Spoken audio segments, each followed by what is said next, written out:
तले दहेज न लेबो मौगी लइबो जरूर।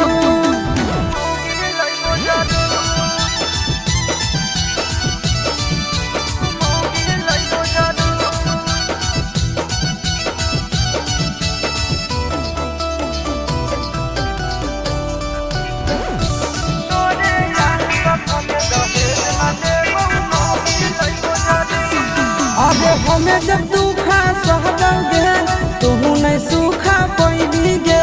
4 दिन नहीं का भातार ठीक लगे तो फिर यारे फिर यही गे। कहाँ जाइबी तू गे? सुन